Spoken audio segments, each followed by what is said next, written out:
Hello and welcome to SentencingStats.com. This is our inaugural issue of a weekly roundup in federal sentencing.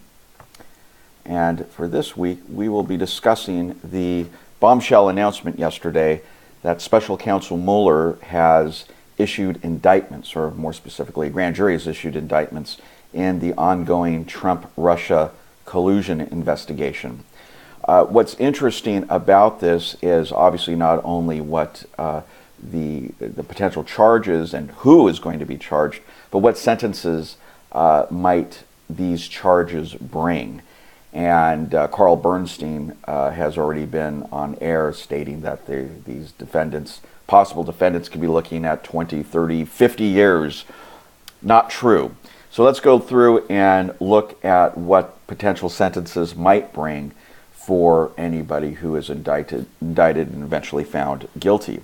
So first, looking at the likely charges, in my estimation there are three, any one of which or all of which could be brought potentially in this indictment. One is, and a very common charge, is the 1001 false statement charge, which makes it a federal offense, a federal felony to lie, and the lie does not need to be under oath, to any federal investigator or agent, FBI agent, etc. 18 U.S.C. 1503, the second one, is of course obstruction of justice. We've heard a lot about that during the course of the investigation.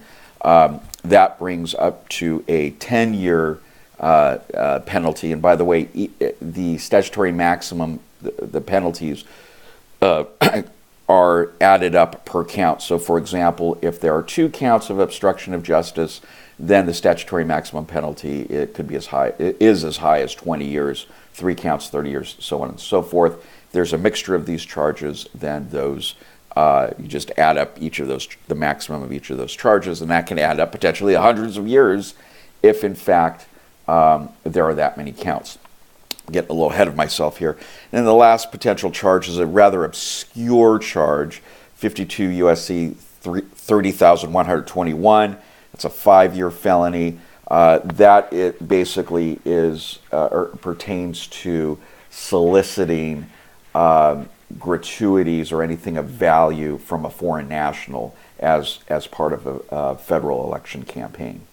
So any of these three could be brought in combination or individually.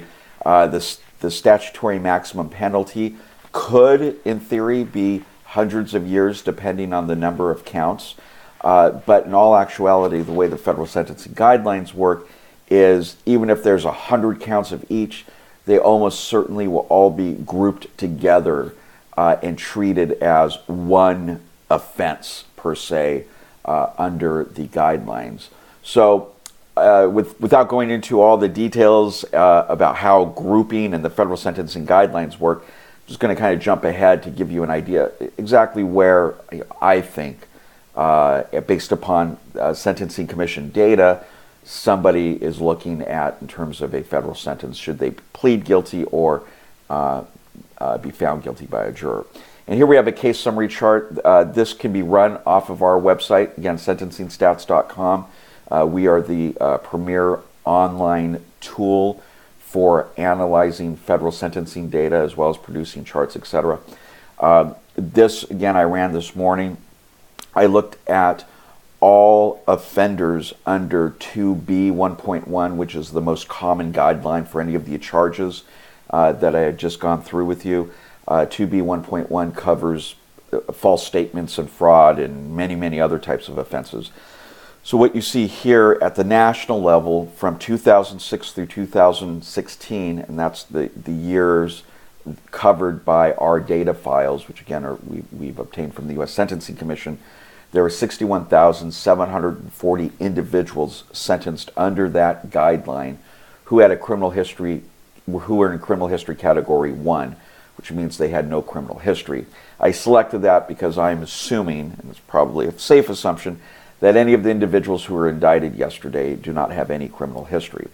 So just looking, generally speaking, at everybody sentenced under that guideline, who had no criminal history or very little criminal history, the average sentence was only 16 months. And the median sentence is 4 months. And for those of you who may have forgot high school statistics or college statistics, the median is just the halfway point in any data set. So it basically means half of the people, half of those 61,000 were sentenced above 4 months, and the other half were sentenced below 4 months. So they're not looking at a very significant sentence should they be penalized, at least statistically speaking. And of course, there are many, many factors under the guidelines that this really broad analysis doesn't take into effect or take into account that can have a significant effect on the sentence. And this isn't to say that there haven't been some very significant sentences. As we see over here, the maximum sentence ever imposed from 2006 through 2016 on those 61,000 individuals was 1,800 months, which I think is over 100 years. So yeah, very significant sentences still can and have been imposed, but just from a statistical perspective, they're not very likely.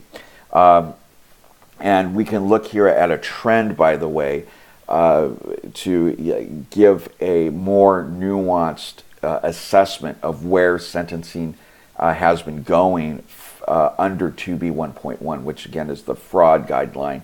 And that's the guideline that certainly would be used for any false statement charge out there. So we could see that back in 2006, the average sentence at the time nationwide was 11 months, and that has grown to 18 months as of the end of fiscal year 2016, which is the latest data available. And as a matter of fact, it's actually gone down. It was a little bit higher in 2015, as we can see, as well as 2013, down a little bit. But nonetheless, not very significant, nothing near the decades that Bernstein and others have been speculating in the press. And that's not to say that an 18-month sentence is a slap on the wrist. An 18-month sentence still would be a very significant sentence, and what often is overlooked by the press when somebody is convicted of a federal offense, or all the collateral consequences that come with such a conviction. Not the least of which is you lose your right to vote, you lose your ability to obtain certain funding from the federal government, such as education loans or any housing assistance. You could be precluded in some circumstances from employment. You may not be able to work at a bank or any financial institution, and you could also be precluded from holding a position on a publicly traded, on the board of a publicly traded company.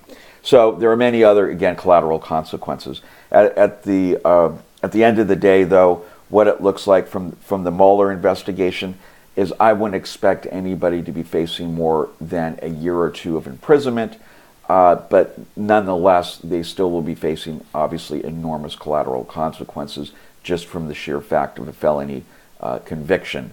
So